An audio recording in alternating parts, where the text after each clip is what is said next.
Grant Cardone, he's awful, he sucks, he lost his mind. And I was like, what the fuck is this guy talking about? It was like really obvious that he knew nothing about selling in the real world. Like it just didn't make any sense what he was saying. Like it was nonsensical and everyone knew it. He just made a fool of himself. Hi, it's Rob Moore here. Now this one's a bit of a controversial shocker. So I've got Jordan Belfort here unleashing on Grant Cardone.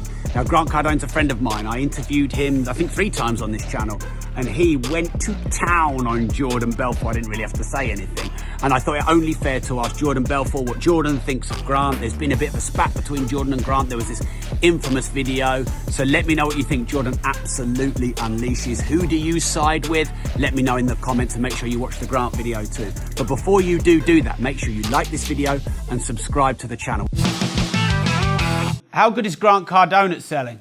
I mean, from what I saw, he's awful. He sucks. But, you know, again, I think there's 2 Grant Cardones. I think there's the Grant Cardone of today, and maybe there was a different Grant Cardone many years ago before he lost his mind. I mean, I think the guy, something happened to him where I think he's no longer maybe what he once was. That's giving him the benefit of the doubt. Maybe he never was anything. It was all a big lie. And that's common where people, you know, they use the internet to create a certain image and you know, he was just a passively okay salesperson. What I saw, the guy is just awful, knows nothing about persuasion. But maybe there was once a different Grant Cardone. I don't know.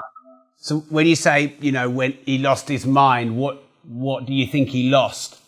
I refer anyone to the podcast I did with Grant Cardone, and you can understand what I'm talking about. I will. I'll make sure. I mean, a lot of people I know have already watched that. Yeah, they all know what I'm talking about. I'll make sure everyone does.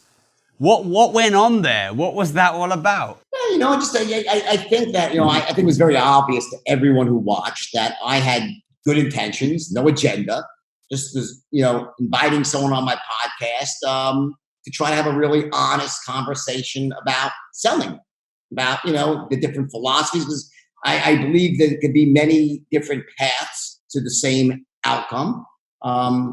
But as we all know, a straight line is the shortest distance to any outcome. So I know the straight line works better, but I love to hear from someone else and hopefully learn from someone else. And I thought my people that were listening, which is a sales-centric audience and entrepreneur-centric audience, would have something to gain by this.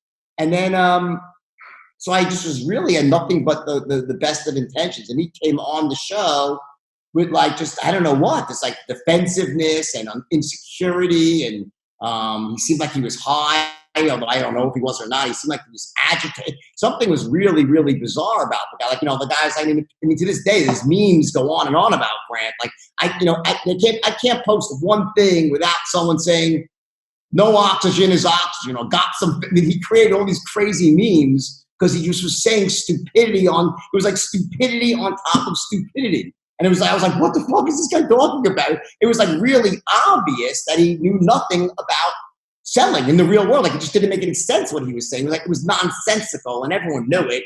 And I think he started to know it. And then he got all angry and he challenged me to a cage match. He was like 62 years old. And I just had my shoulder, but my Grant, then, yeah, let's go to a cage. He just made a fool of himself, you know? So, I don't know. I mean, I think he regrets that he ever did that. But when he tried to defend himself after, it almost made it worse because I mean, as much as the podcast, there was all these people making podcasts about the podcast, and they were just ripping him to shreds, like just to shreds, you know? And then he tried to defend it, and they ripped his defense to shreds. So yeah, I just think sometimes you got to just say, fuck it. It was, you know, let's just close that chapter. I think that's what he should do or should have done. Was it awkward for you sat in there with it? Because I guess if you say you had good intentions and then it went like it went, you know, I haven't been in an interview yet myself. I've done hundreds of interviews, Jordan, and thankfully I haven't sat in one where it's been really awkward and I've just wanted to get the hell out of there, and that scares me a bit. Was it a bit like that, or did you enjoy it? It was more awkward because, you know what it was? Like, I kind of felt bad for the guy. I tried to save him. I really did. It was at one point when he did something so stupid that I tried to stop him. Because I didn't know the guy. I did not know the guy, all right? So I had no ill will towards him. And he said something really, really problematic for him. He said like, oh, I charge one person $100 and I charge a corporation $50,000 for the same product.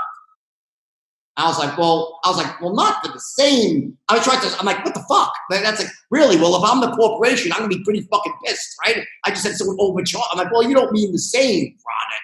No, the same exact. And he just kept going he lost his collective nut, basically, right? So, it got a bit uncomfortable there. And then also I found it difficult to keep a thread of the conversation. He was saying stupidity. I'm like, what is he fucking talking about, the guy? And it was and then people started making fun of it, like no sense is sense. And, the answers were so stupid that I was like, well, where do you go from there? The guy's just talking stupidity. So it was a bit uncomfortable like that I had to struggle to keep it moving forward. There were many times I'm like, all right, well, if you don't want to talk about sales, let's talk about real estate. It almost got to the point where I couldn't even hold the thread of a conversation with the guy. Listen, obviously you don't know about this, so let's talk about something else. So I wouldn't say it was uncomfortable more than anything.